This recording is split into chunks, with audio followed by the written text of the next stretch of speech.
अब हमारा अल्कोहल हम खत्म कर चुके हैं, अब हमारे दो बचे हैं, फिनॉल और एनिसॉल। फिनॉल देखो, फिनॉल क्या होता है?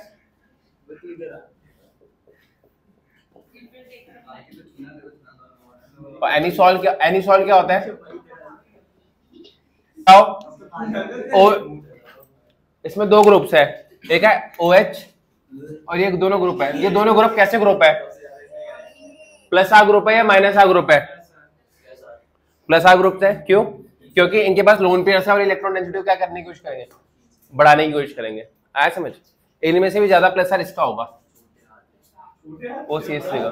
क्यों? क्योंकि इसमें CH3 प्लस आई करके और इलेक्ट्रॉन डेंसिटी से बढ़ा रहा है। ठीक है। अब क्या है कि अगर इस पे कोई इलेक्ट्रोफाइल आता है तो किस पोजीशन में आने की कोशिश करेगा?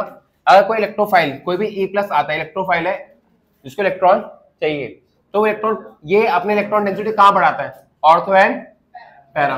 तो अगर कोई इलेक्ट्रोफाइल आएगा भी तो कहां लगेगा?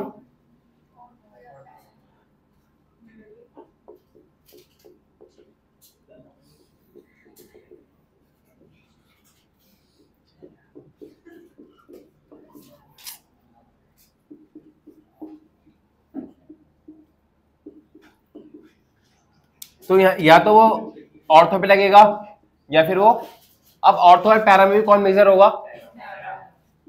हमेशा, mostly, but not always. Ortho major तब होगा जब most time intramolecular hydrogen bonding हो रही हो। जब जब कौन सी कंडीशन आ जाए? इंट्रामोलिकुलर हाइड्रोजन बॉन्डिंग की, उस टाइम पे देखो, अगर इन दोनों में कंपेयर करना है तो ये ज्यादा मेजर होगा। रीजन क्या है? यहाँ पर स्टाइरिक इंडेंस ज्यादा है, यहाँ पर क्लाउड्स, इनके इलेक्ट्रॉन क्लाउड रिपेल करेंगे, यहाँ पर दूर दूर है, पर कई बार ये भी मेजर हो जाता है। और अगर ऑर्थो मेजर हो रहा है तो उसके पीछे मोस्टली रीजन होता है हाइड्रोजन बॉन्डिंग। फॉर एग्जाम्पल, अगर तुम्हारा नाइट्रेशन कराऊं मैं, नाइट्रेशन कराने पे क्या होता है? स्ट्रेट चेन में ऑर्थो पैरा होते हैं हैं? वो फिर तुम देखोगे कि एल्कीन या जो भी बन रहा है उसमें कौन सा स्टेबल एल्कीन बनना है। जैसे बताया था ना मैंने कि प्लस भी बनता है तो वो दो साइड जा सकता है। एक आध रिएक्शन कराई थी मैंने ऐसी, तो वैसे भी चलता है, वहां पर स्टेबिलिटी देखी जाती है। अब देखो यहाँ पर OH है, ये होता है ऑर्थो नाइट्रोफिनॉल, और ये होता है पैरा नाइट्रोफिनॉल। इसमें कौन मेजर है? पहला वाला, क्योंकि इसमें क्या है? हाइड्रोजन बॉन्डिंग, और वो भी कौन सी? Intramolecular hydrogen bonding. ठीक है। और तुम्हें बताया भी था कि ऑर्थो नाइट्रोफिनॉल और पैरा नाइट्रोफिनॉल, इनको मैं अलग कर सकता हूं through a process of steam. कौन सा स्टीम? ठीक है। तो ये चीज समझ आ गई कि मोस्टली टाइम इसके अंदर पैरा मेजर होगा। ये प्लस आर ग्रुप से, प्लस आर ग्रुप से मतलब इलेक्ट्रॉन डेंसिटी बढ़ाएंगे, और किस पोजीशन में बढ़ाएंगे? ऑर्थो एंड पैरा में बढ़ाएंगे। इलेक्ट्रोफाइल आएगा तो ऑर्थो एंड पैरा पे आएगा। ऑर्थो एंड पैरा में पैरा जो होगा वो मेजर होगा, ऑर्थो पे मेजर हो सकता है, पर मोस्टली कंडीशन कब होगी? जब हाइड्रोजन बॉन्डिंग हो रहा होगा। आया समझ? ऑर्थोफिनॉल और नाइट्रोफिनॉल में ऑर्थो नाइट्रोफिनॉल ज्यादा स्टेबल होता है क्योंकि उसमें इंट्रामोलुलर हाइड्रोजन बॉन्डिंग हो रही होती है। उन दोनों को मैं अलग कर सकता हूं through a process of steam distillation. Ortho nitrophenol is steam volatile, और मैंने बताया था दोनों का बॉइलिंग पॉइंट अलग होता है। इसमें इंटरमोलिकुलर हाइड्रोजन बॉन्डिंग हो रही होती है, उसमें इंटरमोलिकुलर हो रही होती है। ठीक है।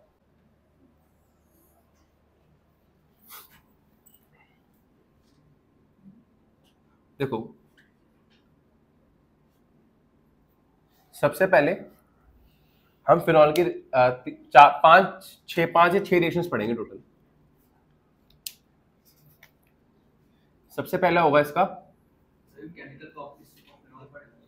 हाँ, पहला होगा इसका HNO3 के साथ नाइट्रिक एसिड। अब इसमें दो कंडीशन, दो केस होंगे। एक होगा हम कंसंट्रेटेड HNO3 डालेंगे, और एक होगा हम डाइल्यूट। जब मैं कंसंट्रेटेड डालूंगा तो कंसंट्रेटेड में क्या होता है? यहां पर तीन पोजीशंस हैं। HNO3 कंसंट्रेटेड है, मतलब बहुत ज्यादा अमाउंट में प्रेजेंट है NO2 प्लस, तो होगा क्या कि NO2 लग जाएगा और तीनों पोजीशन में लग जाएगा, 1 2 एंड 3।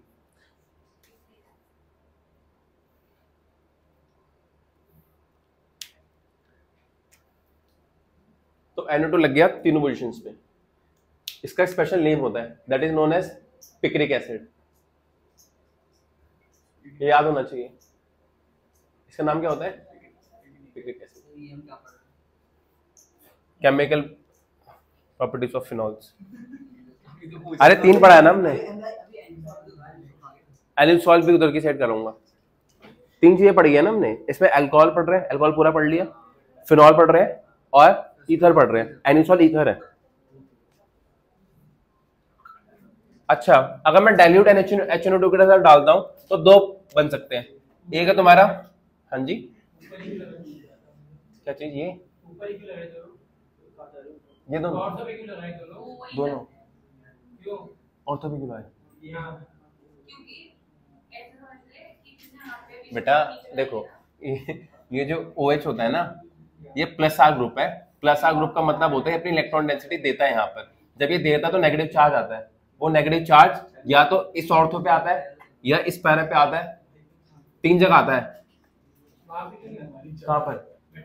मेटा पे, क्योंकि जब तुम कॉन्जुगेशन बनाओगे तो कभी आएगा ही नहीं।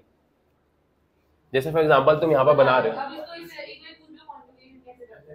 यहाँ पर डबल बॉन्ड बन जाएगा O, यहाँ पर पॉजिटिव चार्ज आ जाएगा, और जैसे ही डबल बॉन्ड यहाँ टूटेगा यहाँ नेगेटिव आ जाएगा। उसके बाद क्या होगा, ये नेगेटिव इधर जाएगा सेकंड केस में, और ये फिर इस पे आएगा।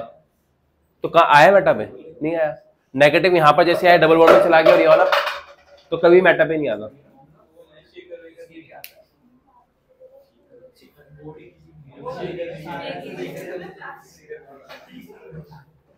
ठीक है, तो अब इस केस में, नेक्स्ट केस में NO2 लग सकता है 2 पोजीशंस पे। अब ये कहाँ लग सकता है? या तो ऑर्थो पे लग जाए। अच्छा, अब कुछ बच्चे होंगे नमूने, वो बोलेंगे NO2 यहाँ क्यों नहीं लगाया, यहाँ क्यों नहीं लगाया, यहाँ क्यों लगाया? दोनों सेम है। दोनों पोजीशन क्या है? सेम। तो शायद ऐसा ना करे, पूरे ऑर्गेनिक केमिस्ट्री खत्म होने के बाद पूछ रहा बेंजीन क्या होता है। हाँ, डाइल्यूटेड इससे 1 लग रहा है, कंसंट्रेटेड में 3 जगह लग जाएगा। जो बनेगा वो क्या, उसे क्या बोलते हैं? Picric acid. अच्छा, इसका आईपैक नेम क्या होता है? 2,4,6 ट्राइनाइट्रोफिनॉल। इसका क्या नाम होता है भाई आईपैक? 2,4,6 ट्राइनाइट्रोफिनॉल। ठीक है,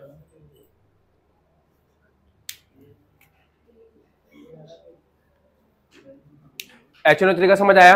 अगर मैं HNO3 से रिएक्ट कराऊंगा तो NO2 लगेगा। अब 2 केस है इसमें, डाइल्यूट एंड कंसंट्रेटेड। अगर मैं कंसंट्रेटेड के साथ करूंगा तो तीनों पोजीशन पे लग जाएगा, मतलब 2 ऑर्थो एंड 1 पैरा। जो बनेगा वो पिक्रिक एसिड है, जिसका आईपैक नेम है 2,4,6 ट्राइनाइट्रोफिनॉल। कोई दिक्कत, कोई परेशानी?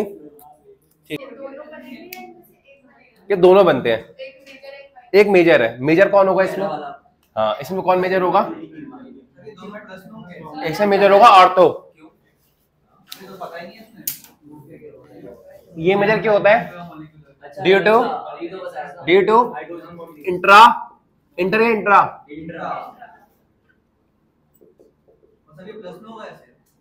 हाँ जी, दोनों अलग अलग बनेंगे, दोनों साथ में बनेंगे। अरे कभी भी कोई रिएक्शन होती है ना ऐसा। तो नेक्स्ट जो है वो है Br2 के साथ। Br2 में क्या तुम्हें क्या मिलेगा? Br positive. अब Br2 में भी 2 चीजें हैं, या तो तुम Br2 को देखो यार, एक चीज होती है, अगर तुम इतना मजाक मस्ती कर रहे हो ना, उस हिसाब से पढ़ भी लो। सेकंड केस है Br2 इन CH Cl3 पहले केस में क्या होगा? अगर तुम Br2 in the presence of, अच्छा इसको क्या बोलते हैं? इसको बोलते हैं ब्रोमीन वाटर।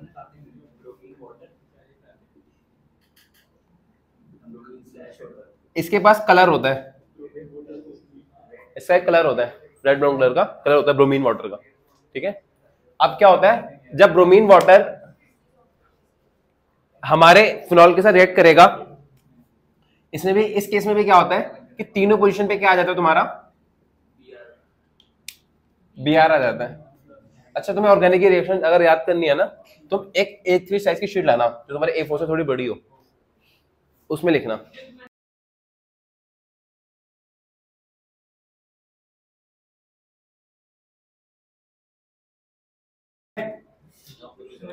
आप सुनो, इसमें क्या होता है, क्योंकि ब्रोमीन वाटर से कंप्लीट रिएक्टर जाता है तो इसके ना पीपीटी बन जाती है, वाइट पीपीटी, और जो ब्रोमीन वाटर होता है ना वो डीकलराइज हो जाता है।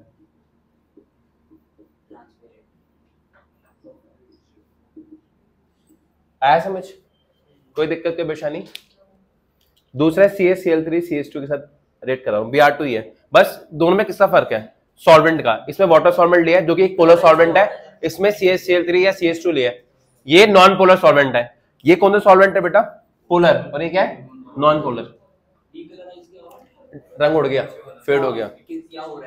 Br2 वाटर था, Br2 वाटर था ब्राउन कलर का, रेड ब्राउन कलर का, उसका कलर पूरा डीकलराइज हो जाएगा। ये ना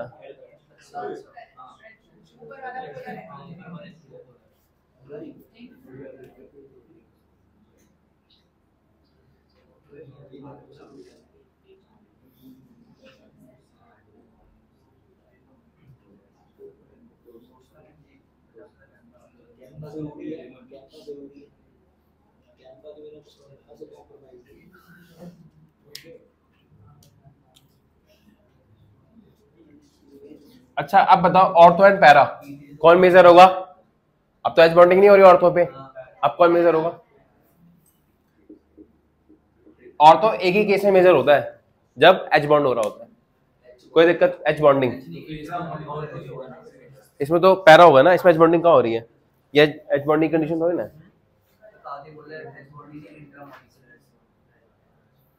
इंट्रामोलुलर एच बॉन्डिंग। भाई अपने भाई क्या बात है,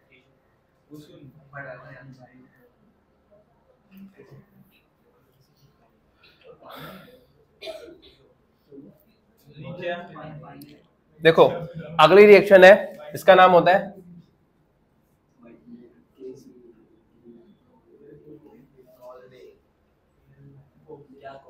कॉल्बी रिएक्शन। इसमें क्या होगा?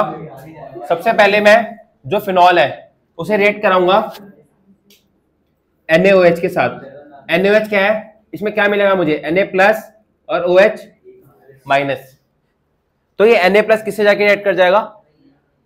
यहां से ये OH है तो Na+ जाके किस पे लग जाएगा? O पे, तो ये हो जाएगा O- Na+।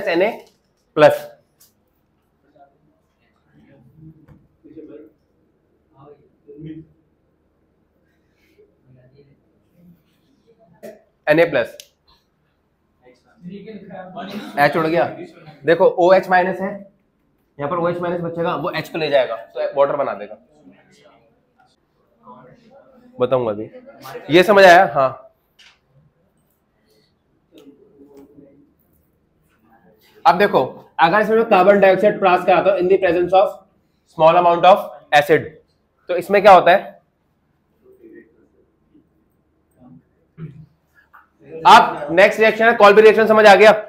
3 रिएक्शन मैंने बता दी, एक है HNO3, दूसरा Br2 और तीसरा कॉल्बी रिएक्शन। पहले HNO3 के साथ 2 केस है, डाइल्यूट एंड कंसंट्रेटेड। कंसंट्रेटेड डालूंगा तो NO2 लगेगा तीनों पोजीशन पे, क्या बनेगा? Picric acid. क्या नाम होता है? IUPAC name 2,4,6 trinitrophenol. अगर मैं डाइल्यूट डालता हूं तो NO2 लगेगा 2 पोजीशंस पे, ऑर्थो एंड पैरा। मेजर कौन होगा? ड्यू टू सेकंड केस है Br2। इसमें भी 2 केस है कि सॉल्वेंट H2O लूं या फिर CaCl3 CH2 लूं। अगर मैं H2O लेता हूं तो हो जाएगा ब्रोमीन वाटर। ब्रोमीन वाटर का क्या होता है? कलर होता है। तो क्या होगा? इस केस में ब्रोमीन तीनों पोजीशन में लग जाएगा और व्हाइट कलर की पीपीटी बन जाएगी, और जो ब्रोमीन वाटर का कलर था वो क्या हो जाएगा? डीकलराइज हो जाएगा। उसके जो नीचे वाली रिएक्शन है उसमें ब्रोमीन लगेगा 2 पोजीशन पे, ऑर्थो एंड पैरा। ठीक है, आया समझ?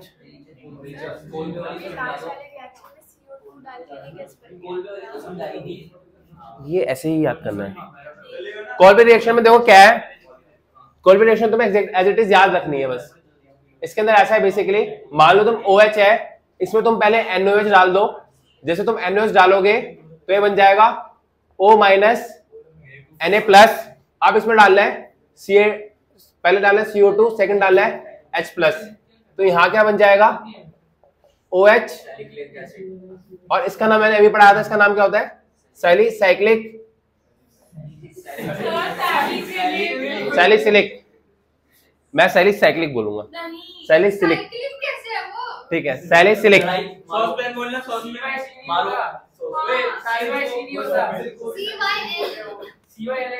देखो सनशाइन बोलते हैं। ठीक है, सैलिसिलिक एसिड। कोई दिक्कत, कोई परेशानी?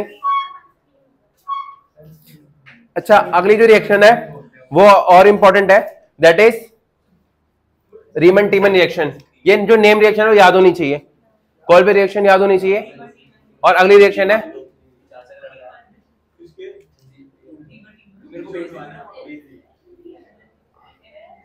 रीमन टीमन रिएक्शन।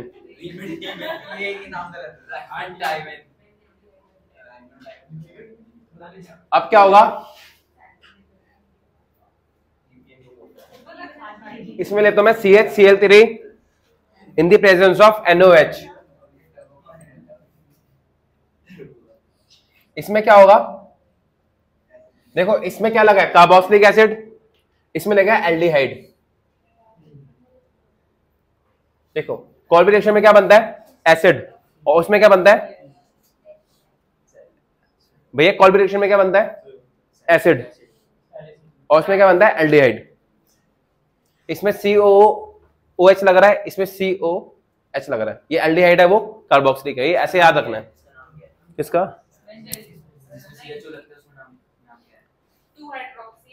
क्या, कौन सा नाम पूछ रहे हो? इसका ऐसा होता है एसिटाइल सैलिसाइक्लिक एसिड नाम होता है, सैलिसाइक्लिक एल्डिहाइड।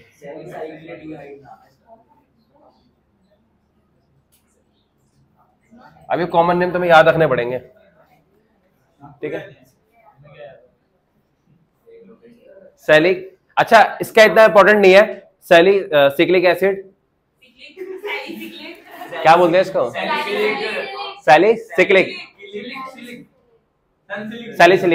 सैलिसिलिक एसिड का याद रखना है। अरे शांत हो जाओ, सैलिसिलिक का याद रखना है। उसके अलावा तुम्हें याद रखना है पिक्रिक एसिड का, जो बहुत ज्यादा इंपॉर्टेंट है, ठीक है। अगला है, देखो ये ज्यादा इंपॉर्टेंट है। मान लो फिनॉल से मुझे OH हटाना है, तो मैं क्या करूंगा, इसमें जिंक डस्ट डाल दो, जिंक डस्ट। अरे जिंक डस्ट ही ऐसे ही होता है,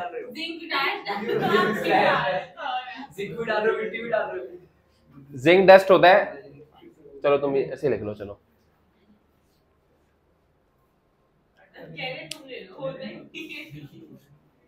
नहीं भाई, कॉमन लगा के लिखते हैं ऐसे।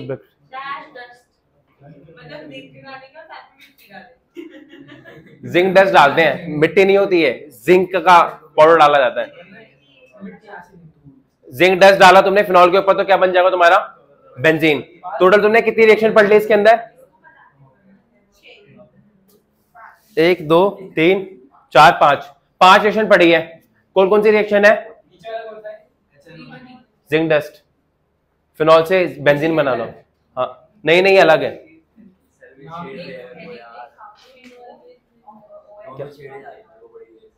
क्यों बैठो यहाँ पर, तुम्हें टोटल 5 रिएक्शन है। पहला क्या है,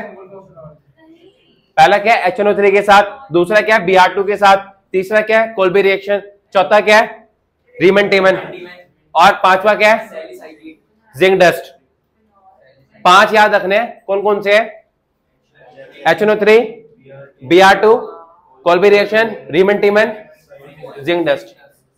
अब HNO3 में 2 केस कंसंट्रेटेड एंड Br2 में 2 case polar and non polar solvent. Polar solvent मतलब H2O और नॉन पोलर मतलब CHCl3। कोल्बे रिएक्शन सिंगल है, रीमन टीमन में भी सिंगल ही चीज याद करनी है।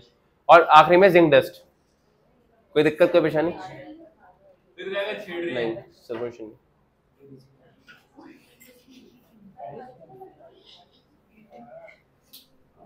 ठीक है, कोई दिक्कत, कोई परेशानी। फिनॉल की रिएक्शंस खत्म हो गई है, अब एनिसॉल के बैठ रहे हैं।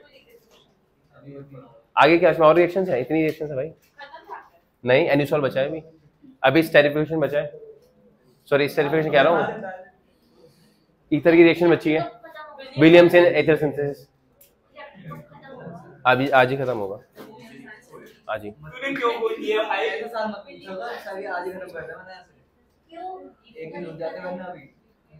रब कर दूं? सर कुछ खा गया होता है, एक राउंड आ गया मन होता है ऐसे कल की भारी मन होता है, आपने मन होता है दूसरे मालिक करेगा। ये देखो बेबी तेरा देना दीवाना पढ़ाई नहीं होती, बेबी होता है, दीदी होता है, दीदी बोला है मैंने, मुझसे कुछ और नहीं करी।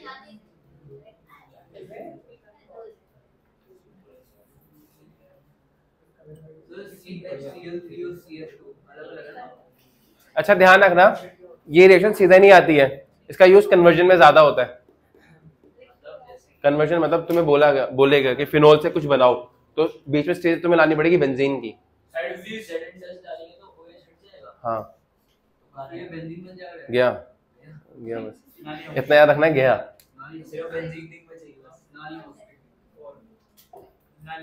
ठीक है, याद हो गया? कितनी रिएक्शन पढ़ाई है फिनॉल्स की? 5 HNO3 Br2 सारी याद हो गई। आप कहते देखो तो 7 है, Br2 की 2 है, HNO3 की भी 2 कंडीशन है, पर याद हो गए? ठीक है, ये आप एक पेज पे बना के रखोगे तो याद रहेगा। आप बना रहे हो ना? अब करो। तुम लोगों में से किसने इलेक्ट्रोफिलिक एरोमेटिक सब्स्टिट्यूशन पढ़ रखा है हाइड्रोकार्बन्स में? एक ही है सर, हाइड्रोकार्बन छोड़ दिया, एक्सेप्शन। हाइड्रोकार्बन्स में 5 रिएक्शन है, chlorination, bromination, nitration, sulphonation, Friedel Crafts acylation and Friedel Crafts alkylation. अगर तुम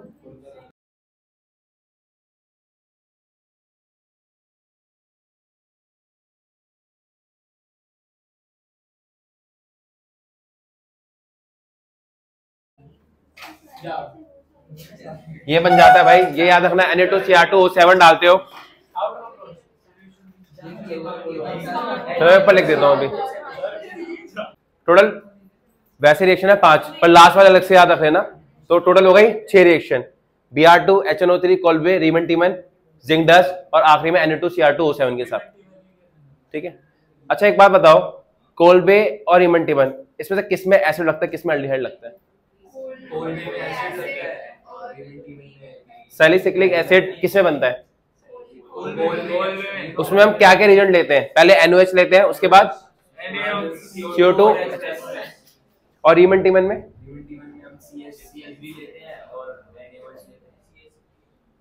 ठीक है।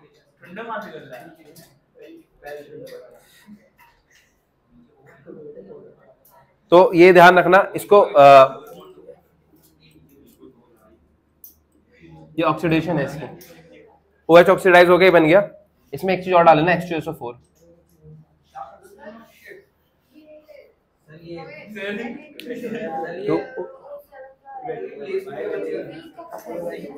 हाँ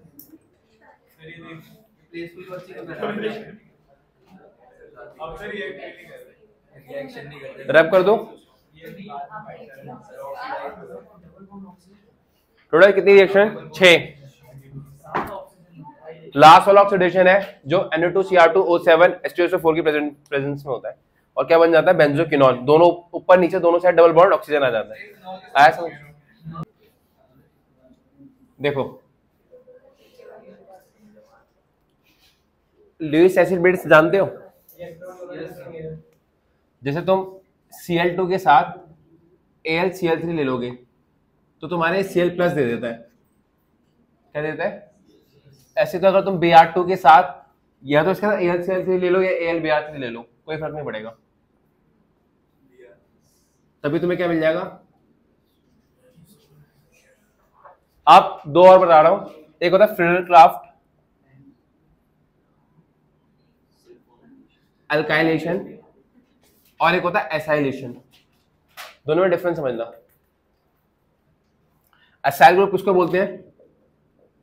ये जो ग्रुप होता है ना, इसको क्या बोला जाता है? एसाइल। एसाइल ग्रुप जब एसाइलेशन होगा तो ये ग्रुप जाके अटैक करेगा, ये लगेगा। जब एल्काइलेशन होगा तो कोई एल्काइल, एल्काइल समझते हो? जैसे CH3 प्लस हो गया, CH3 CH2 प्लस हो गया, ये जाके लगता है। आया समझ? तो 2 होंगे, फ्रिडलक्राफ्ट एल्काइलेशन और फ्रिडलक्राफ्ट एसाइलेशन। ठीक है, तो इसमें हम ये सब पढ़ने वाले हैं। एक तो पढ़ेंगे क्लोरीनेशन, अभी, या ब्रोमिनेशन, सर एक बात बोलूं, अगला पढ़ेंगे नाइट्रेशन। हाँ थोड़ा ना ये जैसे रिएक्शन है ना, मुझे अभी मत पढ़ाना, 10 मिनट बचे हैं। अरे इसी की जैसे सेम एग्जैक्ट याद हो जाएगी। नाइट्रेशन एक पढ़ेंगे, सल्फोनेशन, और बाकी दो फिर अल्काइलेशन और एसाइलेशन। नाइट्रेशन में क्या लगेगा तुम्हें याद होना चाहिए, NO2 प्लस, इसमें क्या लगेगा SO3H। ठीक है,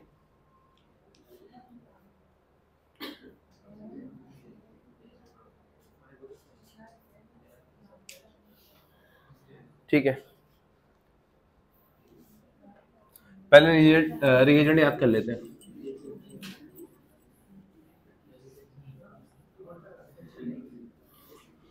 देखो अगर तुम्हें हेलोजिनेशन कराना है तो तुम्हें यूज करना पड़ेगा Cl2 या Br2 विद AlCl3। ये तुम्हें दे देगा Cl प्लस, या फिर अगर तुम्हें नाइट्रेशन कराना है, नाइट्रेशन मतलब NO2 ऐड कराना है, तो तुम्हें यूज करना पड़ेगा HNO3 प्लस, दोनों कंसंट्रेटेड। अगर तुम्हें सल्फोनेशन कराना है तुम्हें क्या यूज करना पड़ेगा, अगर तुम्हें फिडेलक्राफ्ट, इसमें क्या यूज करूंगा RCl, और ये दोनों क्या करेंगे मिलके हमें क्या दे देंगे R प्लस।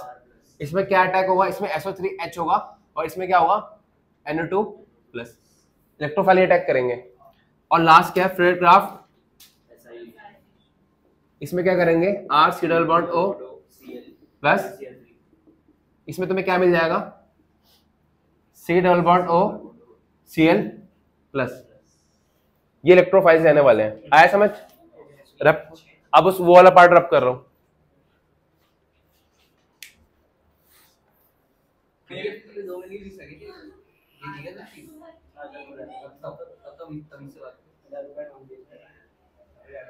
देखो अगर तुम इसमें Br2 डालोगे इन द प्रेजेंस ऑफ, चलो एक सेकंड, देखो एक बार मैं Br2 डालूंगा, दूसरे केस में तो कंसंट्रेटेड HNO3 H2SO4 डाल सकते हो, तीसरे केस में तो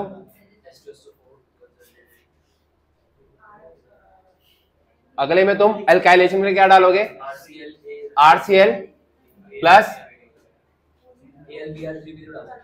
AlBr3 भी डाल सकते हो, और इसके अगले में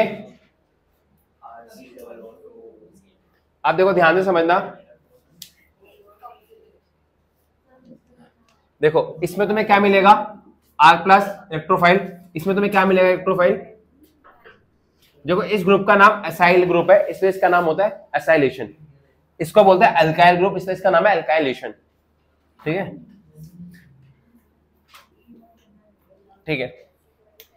सबसे पहले ध्यान रखना कि H2SO4 के साथ रिएक्शन नहीं हो सकती है, एक रिएक्शन तो कम हो गई तुम्हारी, और इसका रीजन ये है कि इसमें H प्लस है और इसका प्रोटोनेशन हो जाता है। प्रोटोनेशन होने से क्या होता है, इसका जो लोन पेयर है, जो लोन पेयर है वो प्रोटोनेशन में चला जाता है, जिसकी वजह से ये ऑर्थो एंड पैरा पे इलेक्ट्रॉन डेंसिटी, तुम समझ रहे हो, इसमें इलेक्ट्रॉन पेयर है, क्या है इलेक्ट्रॉन पेयर, वो या तो इसमें जाएगा या इसको H प्लस दे दे, एक ही जगह तो H प्लस मतलब एक ही जगह तो अपना लोन पेयर देगा, तो इसमें क्या होता है ये H प्लस को अपना लोन पेयर दे देता है, तो ये रिएक्शन नहीं होती due to protonation of any solve.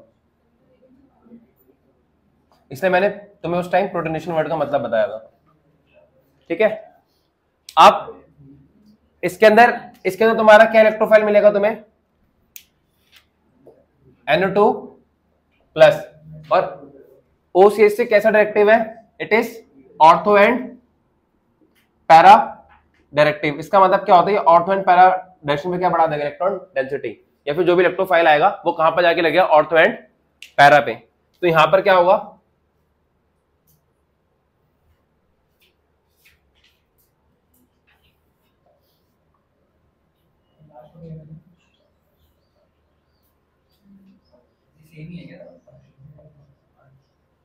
हाँ, तो इसमें NO2 यहां लगेगा।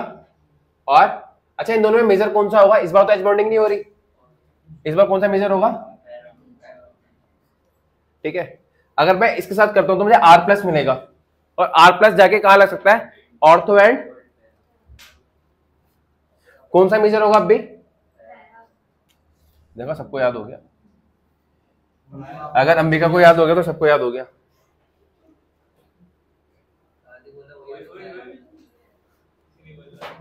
आपकी तारीफ करिए, बता दे यार, नहीं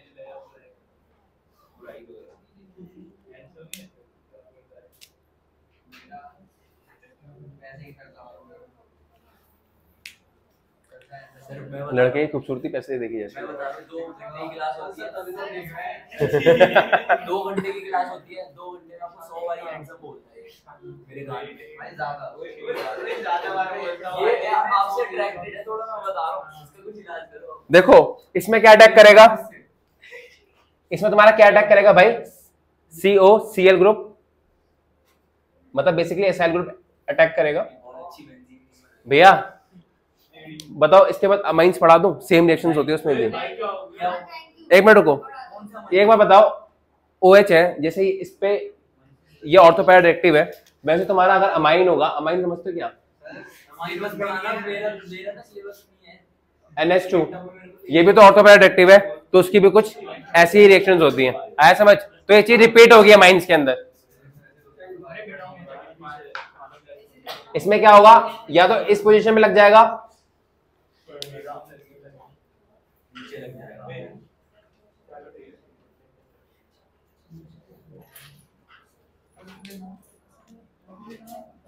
क्या करना बोले, क्या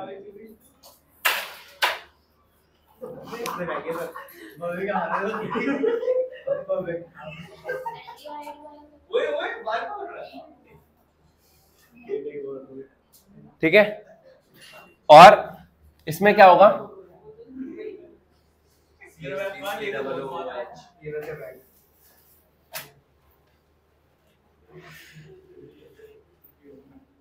ये बताओ, सारी रिएक्शन अलग अलग है, कुछ कॉमन चीजें हैं इनके अंदर, याद करना आसान है।